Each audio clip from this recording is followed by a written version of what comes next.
तो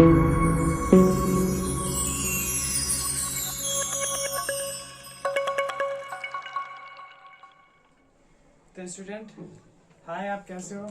उम्मीद है कि आप अच्छे होंगे। और जो हमारी वीडियो गई थी वो आपने देखा होगा अच्छे से, बहुत अच्छे से। 3 क्वेश्चंस मैंने पिछले क्लासेस में करवाए थे और वो क्वेश्चंस बहुत ही इंपॉर्टेंट थे, क्योंकि स्टार्टिंग के क्वेश्चन हैं तो वो इजी होते हैं, बट वो आते हैं और हमेशा वो 1-2 क्वेश्चंस देते हैं। ठीक है, नेक्स्ट हमारा जो क्वेश्चन था, क्वेश्चन जो है ये हमारा है 4, 5, 6। मैंने अभी 3 क्वेश्चन इस पे लिखा है, बट एक एक करके मैं समझाऊंगा उसको आपको।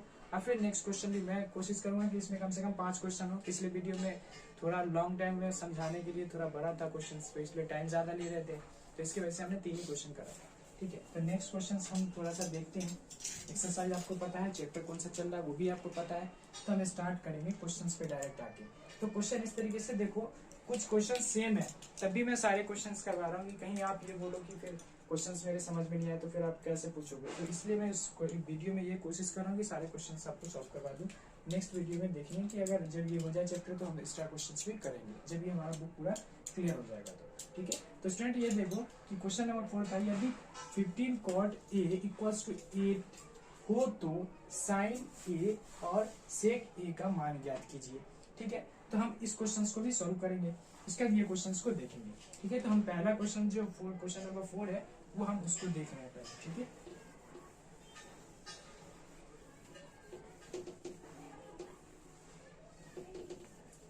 तो क्वेश्चंस कभी भी स्टार्ट करने से पहले मैंने आपको हमेशा बताया है कि क्वेश्चंस को पहले समझो और उसके पहले डायग्राम करो।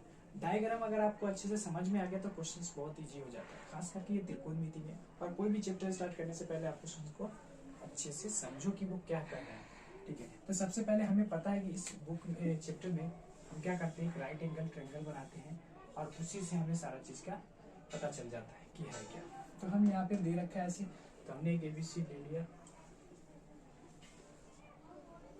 ठीक है, बस ये फिगर बना दिया। अब हमें सिर्फ ये चीज देखना है, क्वेश्चंस पे आओ और क्वेश्चंस को देखो कि क्या है। यहाँ पे देखो आपका लिखा हुआ है 15। ठीक है, cot A इक्वल्स टू 8। तो आपको पहले ही पता है, आप जानते भी हो कि ये जो है मल्टीप्लाई में होता है और इस साइड जाएगा तो क्या होगा, डिवाइड होगा। मैं बार बार वही चीज को बता रहा हूँ कि मल्टीप्लाई जो है इक्वल्स के उस साइड जाएगा तो क्या होगा, वो डिवाइड होगा। तो यहाँ पे आप देखो, यहाँ पे क्या लिखा हुआ है, cot A, तो इक्वल्स टू cot A, ये 15 क्या जाएगा, इधर डिवाइड होगा, तो 8/15 हो गया। ठीक है, तो अब ये चीज को आप देख लो कि क्या है, ये 15 आ गया, 8/15। अब यहाँ देखो cot A, मान लो ये है, तो अगर हमारा A है ये, तो ये क्या हो जाएगा, फॉर्मूला क्या आता है, cot इक्वल टू क्या होता है, याद करो आप फॉर्मूला। उसका पहले समझो कि cot का फॉर्मूला क्या है। तो cot का फॉर्मूला क्या होता है, B/P। ठीक है, तो क्या होता है, ये बेस अपॉन में परपेंडिकुलर, तो मतलब आधार अपॉन में कर्ण। तो आधार हमारा क्या दे रखा है, 8 दे रखा है, तो आधार हमारा क्या हो जाएगा, ये हो जाएगा, क्योंकि ए एंगल लिया है तो ये आधार हो जाएगा, तो आधार आ गया 8। और इसका दे रखा है पी फॉर परपेंडिकुलर, जो कर्ण है, तो कर्ण कितना दे रखा है, 15। ठीक है, अब ये 2 चीज दे रखा है आपका। ठीक है, तो अब सॉरी ये आपका होगा, क्योंकि देखो इसके लिए परपेंडिकुलर तो ये होगा ना, लंब तो ये होगा, एच ये होता है जो हाइपोटेनस हम बोलते हैं, जिसको कर्ण बोलते हैं। ठीक है, तो ये आपका 15 आ गया, ये आ गया आपका 8 आ गया। ठीक है, तो अब हमारा जब ये चीज आ जाता है तो हम क्या करते हैं, ये चीज निकालने के लिए हम कौन सा यूज करते हैं, फॉर्मूला पाइथागोरस थ्योरम से निकालते हैं। तो पाइथागोरस थ्योरम क्या आता है, तो सिंपल आपको पता है, बार बार बताने की जरूरत नहीं पड़ती है। AC का स्क्वायर इक्वल्स टू क्या हो जाएगा, AB का स्क्वायर प्लस में BC का स्क्वायर। ठीक है, डायरेक्ट हमने लिखा है तो अब जल्दी जल्दी सॉल्व करो आप। क्या आ जाएगा, AB क्या दे रखा है, 8 का स्क्वायर प्लस BC क्या दे रखा है, 15 का स्क्वायर। देखो आप इसमें जो है, आपको मैंने कल बताया था क्वेश्चंस में कि मानते हैं कि माना कि जो है k एक वास्तविक संख्या है, तो हम k भी इसमें यूज करते हैं। ठीक है, तो आप यहाँ पे भी k लिख सकते हो, k, तो हम यहाँ पे भी k कर देते हैं, क्योंकि जब वास्तविक संख्या मानते हैं तो इसमें क्या होता है कि और अच्छे से क्लियरिटी आती है कि है क्या। नेक्स्ट अब k का, इसका 8 का स्क्वायर क्या था, 64, प्लस में ये भी आ जाएगा क्या, 15 का 225 के करीब आता है, 225 ही आएगा। ठीक है। तो AC का स्क्वायर ये आ गया, तब AC इक्वल्स टू क्या आ जाएगा, रूट के अंदर 64 के स्क्वायर प्लस में 25 के का स्क्वायर, ठीक है, आ गया। अब इसको सम करते हैं पहले। यहाँ पे आप देखो तो AC तो है ही हमारा, बस इसको करो। इसको सॉल्व करोगे तो क्या आएगा, ये इसका तो हमने स्क्वायर करा ना, ये रूट पे था, इधर जो स्क्वायर था इधर आ गया तो रूट हो गया। अब इसको सॉल्व करो, तो जब सॉल्व करेंगे तो क्या आएगा इसके, एक मिनट, 1 मिनट, सही कर रहे हैं, दोनों को सम करते पहले।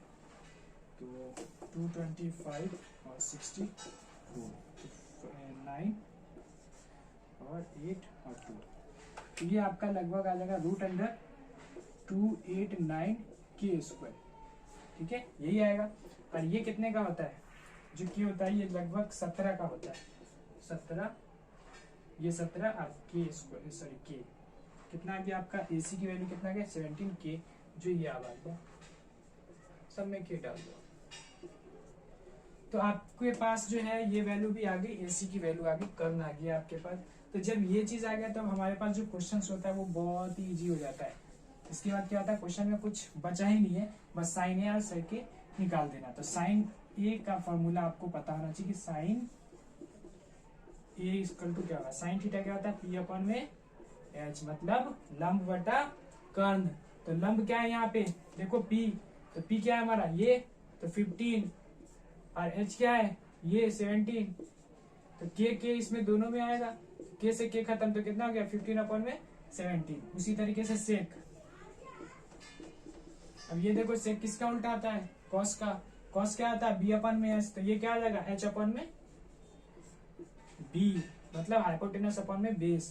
तो ये हाइपोटेनस क्या है आपका 17 के, और बेस क्या है आपका 8 के से के खत्म, तो कितना आ गया 17 अपॉन में 8। इस पे आप ध्यान देना कि ये A ले रहे हैं तो बेस ये हो जाएगा हमारा 8, तो हमने इसलिए लिखा यहाँ पे बेस, यहाँ पे भी ध्यान दे लो एक बार, H क्या है तो 17 और P क्या है तो 15, तो ये आपका आंसर हो जाएगा दोनों। एक का आ जाएगा आपका 15 अपॉन में 17 और दूसरे का आ जाएगा 17 अपॉन में 8, ठीक है। तो ये फर्स्ट क्वेश्चन है, जो फोर्थ क्वेश्चन था वो हमारा सॉल्व हो गया, ठीक है। अब हम नेक्स्ट क्वेश्चन करें। नेक्स्ट क्वेश्चन हम देखते हैं। नेक्स्ट क्वेश्चन है क्वेश्चन नंबर 5, ठीक है। इसमें लिखा यदि sec theta equal to 13 upon में 12 हो तो अन्य सभी त्रिकोणमिति अनुपात का परिकलित कीजिए, मतलब ज्ञात कीजिए। अब एक चीज देखो, एक नया चीज आ गया, अन्य सभी त्रिकोणमिति। अब इसका मीन्स क्या होता है कि अन्य सभी, अब इसमें कंफ्यूज होने की जरूरत नहीं है। अन्य सभी का मतलब ये है कि हमने कुछ आपको फॉर्मूला बताया था आज, जिसमें ये चीज बताया था आपको कि साइन थीटा, ठीक है, उसके बाद लिखा था कोसेक थीटा, उसके बाद लिखा था कॉस थीटा, उसके बाद लिखा था सेक थीटा, ठीक है, उसके बाद लिखा था टेन थीटा, और उसके बाद लिखा था कॉट थीटा, ठीक है। तो इन सभी को निकालना है हमें, ठीक है। इन सभी का जो मान निकालेंगे वही है लिखा हुआ अन्य सभी त्रिकोणमिति अनुपात ज्ञात कीजिए। तो हम क्या करेंगे, सबका फॉर्मूला पहले लिख लेंगे। साइन थीटा इसका P अपॉन में H, इसका क्या होता है, इसका उल्टा हो जाएगा H अपॉन में P, इसका क्या होता है B अपॉन में H, इसी तरीके से इसका क्या हो जाएगा H अपॉन में B, और इसका क्या होता है P अपॉन में B, तो इसका क्या हो जाएगा B अपॉन में P। तो सारे ऐसे चीज, ये चीज हमें पता करना है और इस पे सिर्फ क्या करना है, डाल देना है। अब देखो पहले, सबसे पहले मैंने आपको ये चीज भी बताया था कि सबसे पहले हम क्या काम करते हैं कि एक फिगर बनाएंगे, ड्रॉ करेंगे फिगर।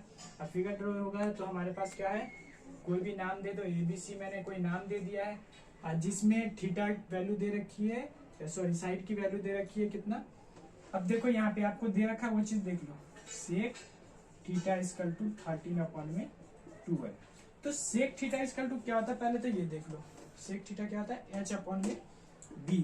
तो आप देखो H अपॉन में B, H अपॉन में B क्या होगा, H क्या है हमारा ये हो जाएगा, अब B क्या हो जाएगा 12 हो जाएगा। देखो यहाँ पे कोई भी थीटा का नाम नहीं दे रखा है, तो आपको कंफ्यूज नहीं होना। जब भी ऐसे थीटा दे रखा है तो हम कोई भी ले सकते हैं, ये और ये दोनों में से। तो सिंपल सा हमें पता होता है कि ये कर्ण होता है, ये आधार होता है, ये लंब होता है, तो हम इसी के अकॉर्डिंग लेंगे। ठीक है। इस थीटा का मीन्स हमें कुछ नहीं लेना, अगर ए और सी होता तो हम उसमें थोड़ा सा देख के करते, इसमें कुछ देखने की जरूरत नहीं है। तो अब हमें क्या करना पड़ेगा, आपको पता है कि पाइथागोरस थ्योरम वाले फॉर्मूला लगाएंगे और उससे क्या करेंगे, हम ए बी की वैल्यू फाइंड कर लेंगे। तो ए बी की वैल्यू फाइंड करो पहले, हमें निकालना है ए बी। तो ए बी का स्क्वायर इक्वल्स टू क्या होता है, ए सी का स्क्वायर और माइनस बी सी का स्क्वायर। देखो अब मैं इसको लॉन्ग नहीं करना चाहता, नहीं तो इसमें लिखना पड़ता है कि पाइथागोरस परिमेय से, उसके बाद फॉर्मूला लिखते हैं ये, ठीक है। तो आप इसको समझ लो एक बार, उसका बार बार उसी चीज को बनाना अच्छा नहीं लगता।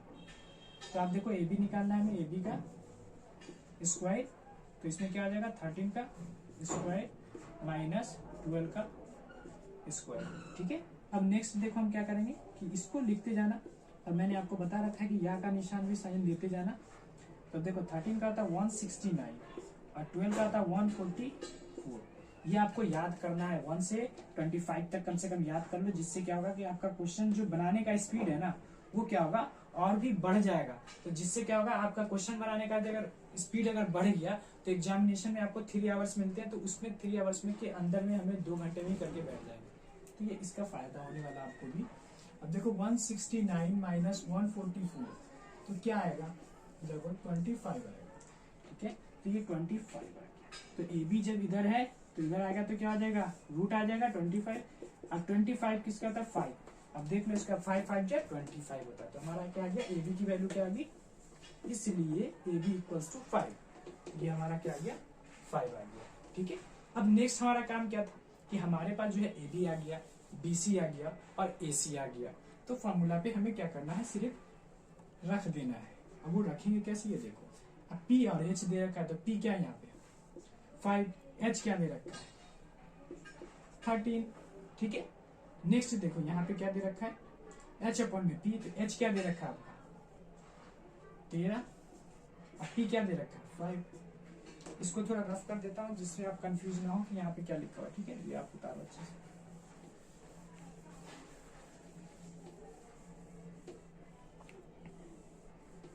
हो गया ये।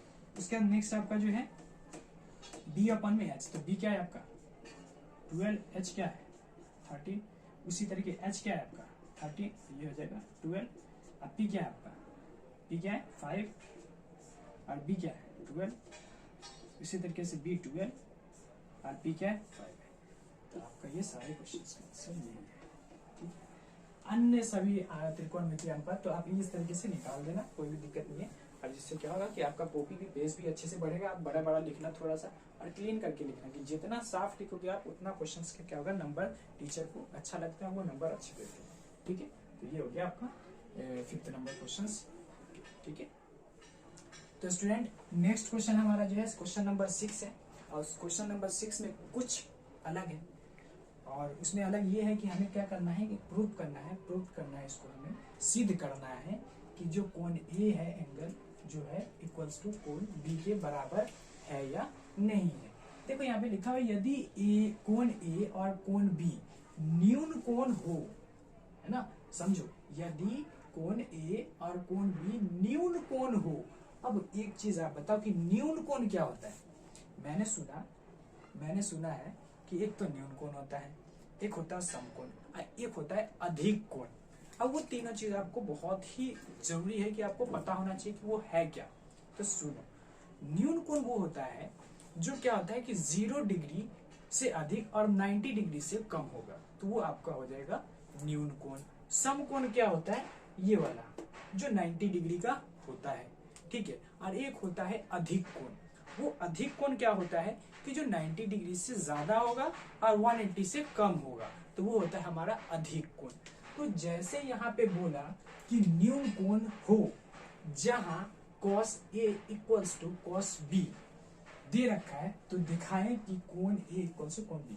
अब देखो न्यून कोण क्या क्या हमारा दे रखा है, वो चीज देखो, A दे रखा है, तो ये हमारा क्या है न्यून कोण ही है, क्योंकि देखो ये 90 डिग्री से कम है और 0 डिग्री से क्या है बड़ा है। तो हमारा जो है ये कोण इस कोण के बराबर है कि नहीं, ये हमें प्रूव करके बताना है, सिद्ध करके हमें बताना है। तो सबसे पहले जो चीज दे रखा है हम उसी से निकालते हैं। एक ये नियम है, और कुछ चीजें जो हैं बनी हुई हैं उससे आप क्या कर सकते हो, उस चीज को सिद्ध कर सकते हो और बहुत ही अच्छे तरीके से सिद्ध कर सकते हो।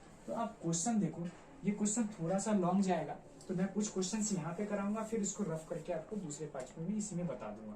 तो आप क्वेश्चन देखो, लिखा हुआ यहाँ पे cos A equals to cos B। देखो, तो सबसे पहले हमें क्या चीज है कि हम जानते हैं कि इस चैप्टर में एक्सरसाइज में हमें एक फॉर्मूला दिया गया है, समझो, हमारे विरासत में वो मिला है, ठीक है। अब वो विरासत में क्या है वो देखो कि cos थीटा इसका टू B अपॉन में H होता है, और cos थीटा भी B अपॉन में H होता है।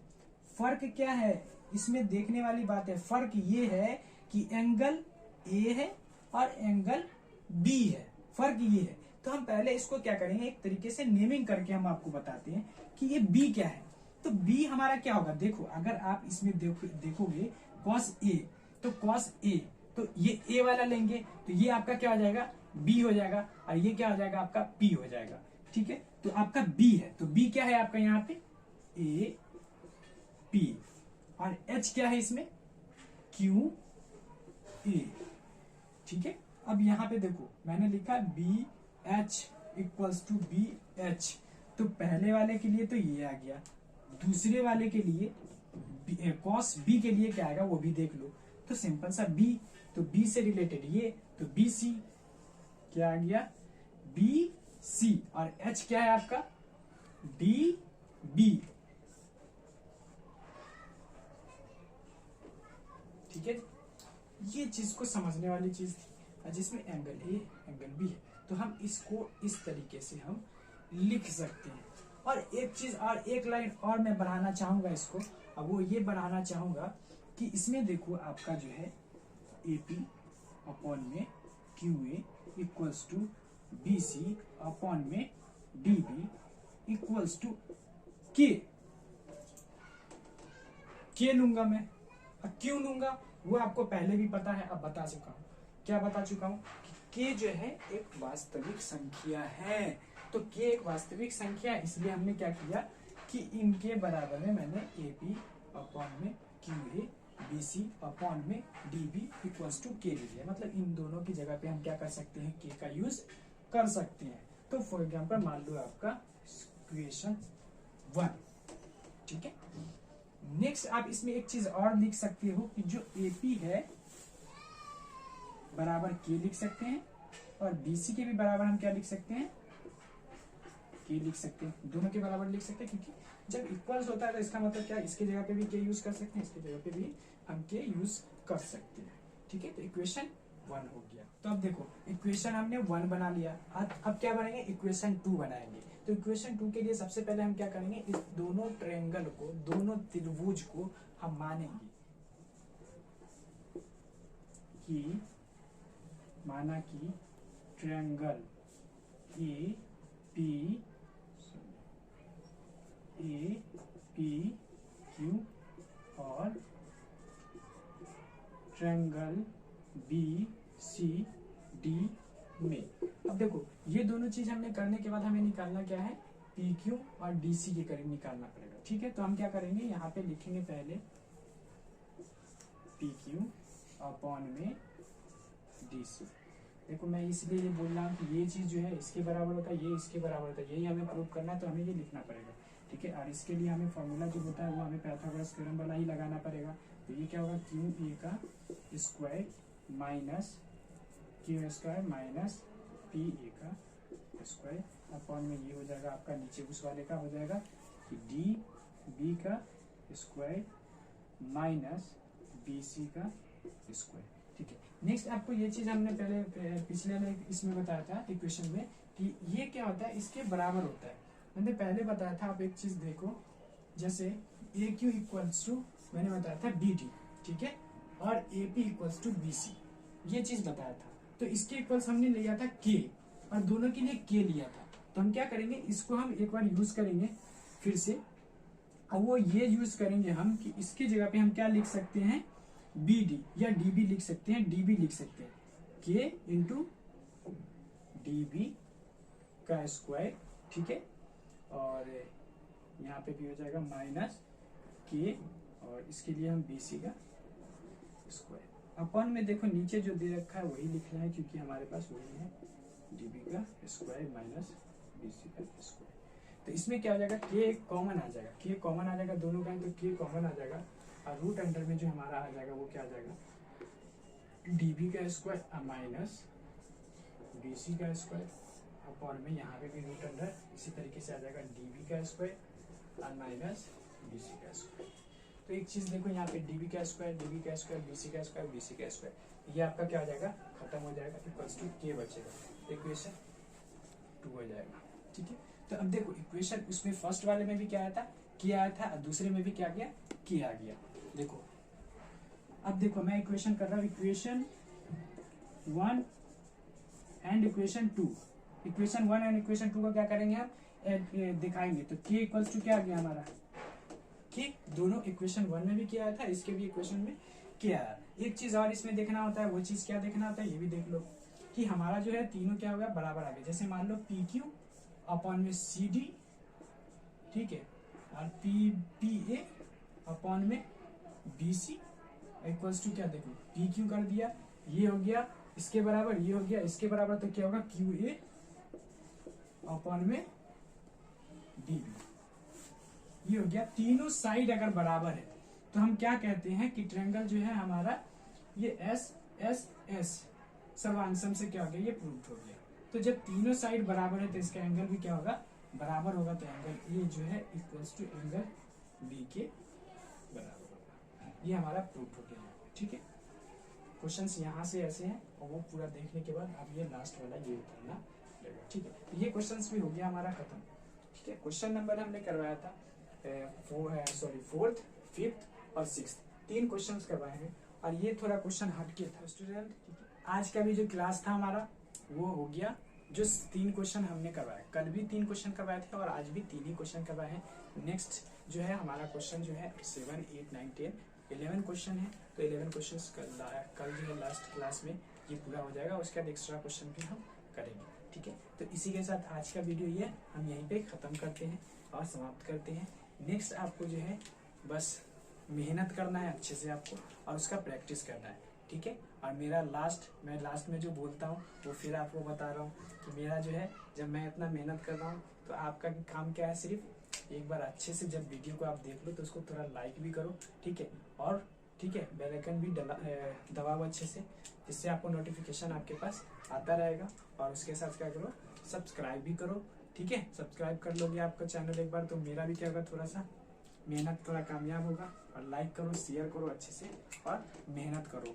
Best of luck.